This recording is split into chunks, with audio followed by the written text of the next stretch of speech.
थावे श्वासागा ये भैया झन कर बेते एकर आशा। सही में भैया औ कहीं चीज के भला गारंटी है गो हैं, लेकिन ये चला चे श्वासा कर का गारंटी है बता। वाह भाई हवा एकर कहीं गारंटी का नहीं है भाई। अरे उड़ती चिड़ैया कस चला थावे श्वासागा ये भैया झन कर बेते एकर आशा।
दरवाजा के पिंजरा गा भाई यही में एक ढोलक मैना बना दे सबके कुंदरा गा जब तक ये रही वो कुंदरा मन कर गारंटी नहीं है भैया।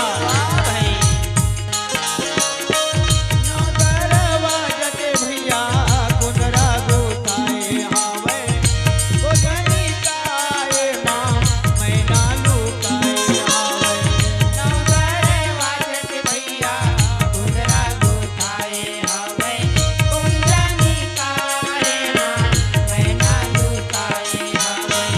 तेरा बोले जाहीगा मैना उड़े जाहीगी तेरा बोले जाहीग भैया मैना उड़ जाहीगा दुआना उड़ा तेरे आकाशा दुआना उड़ा तेरे आकाशा। उड़ती चिड़ैया कटे चलत हवे श्वासागा ये भैया झन कर बेटे एकर आशा।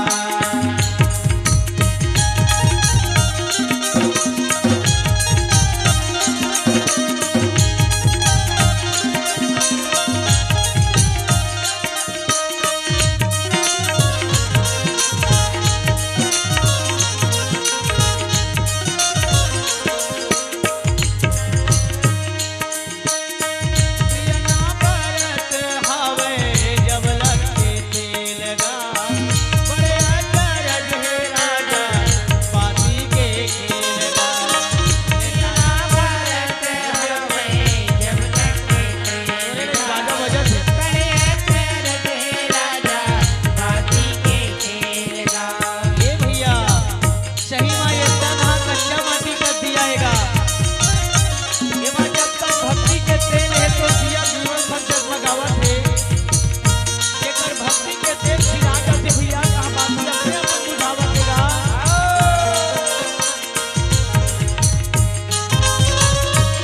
प्रियना परत हावे जब लगे तेल गा बड़े अजर ढे राजा बाती के खेल गा। प्रियना परत हावे जब लगे तेल गा बड़े अजर ढे राजा पाती